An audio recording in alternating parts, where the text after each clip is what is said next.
फेरि पनि नमस्कार। मेरो दोस्रो भिडियो तपाईँलाई उपस्थित गर्दैछु। रत्नगिरीको लोकेसन सँगसँगै हामी हिँडिरहेको छौँ गाडीमा। म तपाईँलाई अब धेरै बोर नगरेर अब हामीहरूको अगाडि पनि हाम्रो एउटा बस हिँडिरहेको छ, हाम्रै कम्पनीको बस हो होइन। हामी पछाडि छौँ, हामीलाई रत्नगिरी जाने बाटो थाहा छैन, तर अब हामीहरू हिँड्दैछौँ। अब म तपाईँलाई अब देखाउँदैछु है साथीहरू, हामी गाडीमा छु भनेर है। यो तपाईँ हेर्न सक्नुहुन्छ। अब हेर्नु यत्र हाम्रो एउटा गाडी हिँडिरहेको छ टक्क पारेर होइन, पानी परिरहेको छ। हाम्रो यहाँनिर दाइहरू पनि बस्नुभएको छ, साथीहरू पनि बस्नुभएको छ। यो चाहिँ लोकेसन राम्रो छ है साथीहरू। अब त्यस्तै हो जिन्दगी, कभी खुसी कभी गम।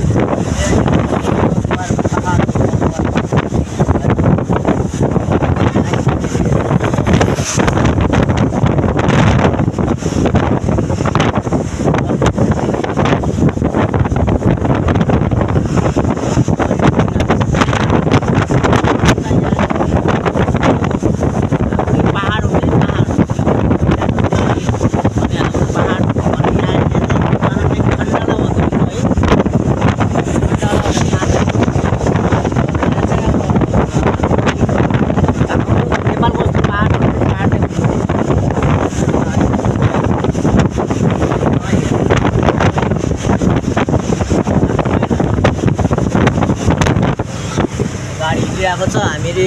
म अहिले समथिङ लगातार 6-7 दिनको बाटो हिँडिरहेको छु है। 6-7 दिनसम्म म यात्रामै छु भनौँ, यात्रामै छु। अब जिन्दगी यात्रा यो हो। यो डाँडा कस्तो लाग्यो? नेपालको पाहाड भन्दा राम्रो लाग्यो कि लाग्यो तपाईँहरूले